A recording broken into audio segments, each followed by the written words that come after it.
ya dijo, me llamo Eric y les voy a dar una plática sobre lo que es la teoría de códigos. La teoría de códigos se preocupa por un problema base, que sería este. Tenemos un emisor de un mensaje, entiéndase un celular, un satélite, o nosotros mismos también. Ahorita en este momento yo les estoy emitiendo un mensaje. Tenemos un receptor, que en este caso serían ustedes, la NASA, de parte del satélite, otro celular. Y en medio vamos a tener lo que es ruido. A mí me gusta mucho usar un ejemplo aquí, que por ejemplo si están ustedes con un amigo en un antro o un bar o algo de ese estilo, el ruido aquí sería la música que hay alrededor.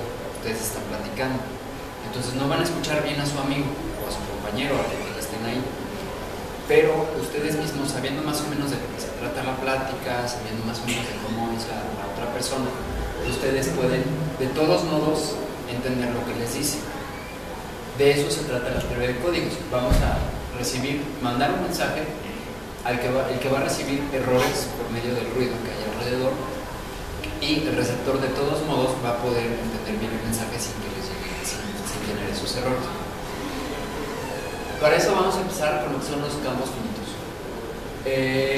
El campo finito más común que nosotros conocemos son los ZPs, o P1', los enteros módulo 1'.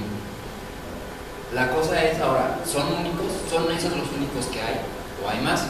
La respuesta es que no.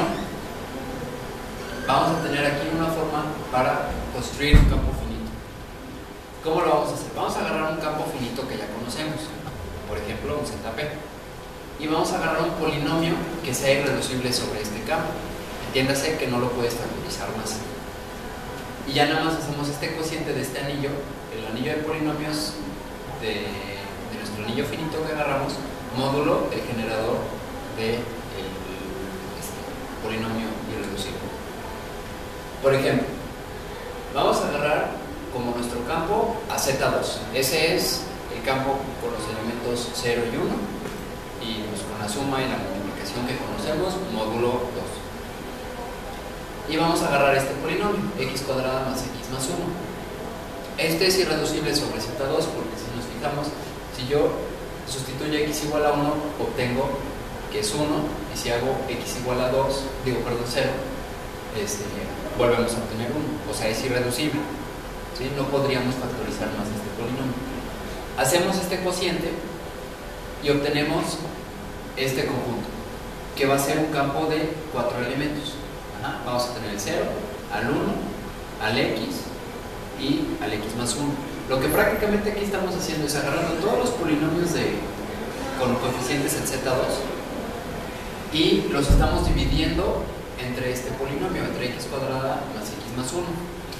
Y lo que aquí tenemos, el conjunto que aquí nos sale son los residuos en esas multiplicaciones. Entonces, vamos a simplificar un poco. Vamos a agarrar un elemento alfa en cualquier otro lado. No va a estar en Z2, como ya vimos, va a estar en cualquier otro conjunto, en cualquier otro campo, que va a cumplir este polinomio. Por ejemplo, en R pues hay un alfa que sí cumple este polinomio. Vamos a hacer este despeje. Como los coeficientes están en Z2, no vamos a tener un menos, ni aquí, porque menos 1 es lo mismo que 1 en Z2. Entonces, al campo lo podemos escribir de esta forma, como el conjunto del 0, 1, alfa, alfa cuadrada, tal que alfa cuadrada es igual a alfa más 1. ¿Sí? Aquí tenemos la tabla de suma y la tabla de multiplicación de este conjunto. Podrán ver por aquí que sí es efectivamente un campo. Ahora, si nos fijamos en los primeros tres de acá arriba, vemos que aquí tenemos la tabla de suma y aquí la tabla de multiplicación de nuestro campo con el que empezamos, Z2. ¿Sí? Entonces, este campo no nada más va a ser un campo finito, va a tener al campo que usamos nosotros para crearlo como subcampo. O sea, lo que prácticamente estamos haciendo, estamos agarrando un campo y con ayuda de este polinomio lo estamos expandiendo, lo estamos haciendo más grande, de modo que siga siendo un campo. Ahora, con eso ya tenemos un campo con 4 elementos. De hecho, vamos a tener que Todos los campos finitos van a ser de cardinalidad P a la n con P1' y n los naturales. No vamos a encontrarnos un campo con 6 elementos. Sí podemos encontrarnos un campo con 8 elementos, por ejemplo. Ahora, si se fijan, esta P viene de este primo viene de nuestro ZP que estamos usando en el momento para crear el campo. Y el n va a ser el grado del polinomio que estamos usando. Entonces, si yo quisiera hacer un campo con, por ejemplo, 8 elementos, lo único que tengo que agarrar es a Z2 y agarrar un polinomio de grado 3 que sea irreducible a Z2, y con eso obtenemos nuestro campo de 2 al cubo elementos, o sea, 8 elementos. Ahora empezamos con lo que son los códigos. El código más común que se usa es el código lineal. Vamos a ver qué es eso. Vamos a ver qué son la distancia y el peso. Son cosas importantes que vamos a usar en el código. ¿Cómo uso esto de la distancia y el peso para hacer un código? Y obviamente vamos a ver cómo generarlo de una forma relativamente fácil. Primero vamos a empezar, como decía, con un código lineal. Vamos a agarrar un conjunto A, cualquiera, no tiene que tener una estructura algebraica especial, que vamos a llamar alfabeto. Y vamos a definir a un código C como este subconjunto. Un subconjunto del producto cruz, del producto cartesiano de A n veces. Como que uno pensaría que parece como vectores. Bueno, son vectores prácticamente. Un código lineal, o sea, lo que suena, va a ser, si nuestro alfabeto es un campo finito, aquí Q es potencia de primos, es el P a la N que estábamos ahorita viendo. Y C va a ser un subespacio vectorial de este espacio vectorial. FQ a la N va a ser un espacio vectorial. Tenemos un campo elevado a la N, lo conocemos como el R es un espacio vectorial. Aquí también va a cumplirse todas las propiedades. Entonces, para pronto, un código lineal es un subespacio vectorial de un espacio vectorial más grande. Entonces, vamos a ver qué son la distancia del peso. Primero, pues esto de acá, el vector, va a ser, le vamos a decir palabra. Entonces, la distancia que va a ser de Hamming entre dos palabras va a ser va a ser este conjunto, y la cardinalidad del conjunto de los índices tal que AI es distinto de BI. Entiéndase, todas las vamos a agarrar las dos palabras, vamos a contar en qué coordenadas son distintas, y eso va a ser nuestro peso. ¿Cuántas va a ser? Y eso va a ser nuestra distancia. El peso va a ser, pues, la distancia de una palabra hacia el cero, prácticamente.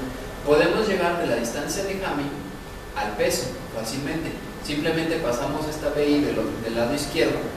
Entonces tenemos que la distancia de AB es el peso de A menos B. Entonces están ahí vinculados. Ahora, tenemos la longitud del código, que es n, es el tamaño del vector que vamos a tener. Tenemos la dimensión del código, esta es la dimensión de nuestro subespacio vectorial. Podemos hablar de eso porque es un espacio vectorial. Y eso, ahorita lo veremos. Tenemos la distancia mínima, que vamos a denominar modelo. Entonces, con eso tenemos un código con n, longitud n, dimensión k, distancia mínima d sobre el campo FQ. Acuérdense que Q es una potencia de primo. La distancia mínima, ¿qué es? Es simplemente la distancia más chiquita con A y B distintos. O sea, agarramos todas las palabras distintas, vemos cuál es el peso entre ellas, y de todo eso vamos a agarrar el mínimo.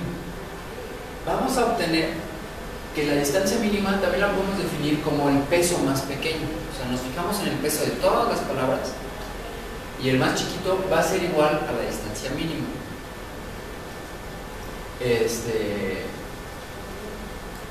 Sí. Ok, ahora vamos a hablar de errores. Estos códigos no nada más son así porque a alguien se le ocurrió y decidió echar un poco de relajo, sino, como les decía al principio, que se me olvidó decirles, es que estos códigos lo que van a hacer es corregir errores. Como decía, ustedes escuchan a su amigo, no lo escuchan bien, escuchan fragmentos de lo que dice y ustedes propios en su cabeza van a corregir los errores que llegan por medio del ruido. Entonces los códigos lo que van a hacer es esto, van a no nada más mandar un mensaje, sino van a la mera hora, cuando llegue el mensaje, van a corregir los errores que pudieron haber pasado en el camino. Entonces, si nosotros tomamos dos palabras, la palabra A y la palabra B, va a tener su distancia entre estas dos palabras, va a ser al menos la distancia mínima, como lo habíamos definido. Ahora, si una palabra cae por aquí, en este círculo, entonces está claro que en realidad nos mandaron a A. Si pasa, porque si cae por aquí, pues es que en realidad nos mandaron a B. Ahora, habíamos dicho que una palabra era un vector. Entonces ese vector, al mandarlo, le van a pasar errores en sus entradas. Entonces la cosa es esta, no podemos corregir todos. O sea, si yo mando un vector de longitud 3 que sea 1, 1, 1 y me llega el vector 0, 0, 0, pues ya perdí, porque pues, no puedo de alguna forma decir, pues es que se parece más al 1, 1, 1. Si me llegara el 1, 1, 0 o algo de ese estilo, ya dices, bueno, el 1, 1, 0 no era palabra, pero se parece al 1, 1, 1, entonces debe ser eso. Entonces vamos a tener un límite de errores que podemos corregir. Se va a calcular de esta forma. C va a ser la distancia mínima menos 1 entre 2, la función piso. Obviamente no podemos corregir error y medio. Entonces, por eso es importante la distancia mínima. Lo que nosotros queremos en un código lineal es que la distancia mínima sea lo más grande posible. Porque entre más grande la distancia mínima, más errores podemos nosotros corregir. Entonces es muy importante. Ahora, ¿cómo vamos a generar estas cosas? Uno dice, pues hago un espacio vectorial y agarro todos los elementos del espacio vectorial y es un relajo. Lo que vamos a hacer es esto. Vamos a tomar a los K vectores que son la base de C. Es un espacio vectorial de dimensión K, lo habíamos dicho. Entonces vamos a hacer una matriz K por N a la que llamaremos G. Eso quiere decir que cada vector de la base de C va a ser de longitud N. Entonces simplemente agarramos todos los vectores de la base y los hacemos una matriz. Ahora, si nosotros agarramos, nosotros tenemos una palabra M. O sea, yo pienso en algo y yo lo codifico en forma de palabras. O sea, yo lo digo. Así es. Por eso se llama teoría de códigos, porque estamos codificando lo que decimos. No mandamos el mensaje tal cual. Me olvidó decirles. No es que, por ejemplo, el satélite va a tomar una foto de un planeta. No va a mandar la foto tal cual. La va a codificar en unos y ceros. Esos unos y ceros los va a mandar. NASA va a recibir estos unos y ceros y los va a poder cambiar, o sea, volver a recodificar, decodificar para obtener la imagen que había mandado el satélite originalmente. Entonces eso es lo que estamos haciendo acá. Nosotros agarramos una palabra, nuestro mensaje, lo codificamos al multiplicarlo por G, obtenemos nuestra palabra. Esa palabra va a ser la que vamos a mandar y el receptor pues la va a decodificar. La decodificación ahorita vamos a hablar.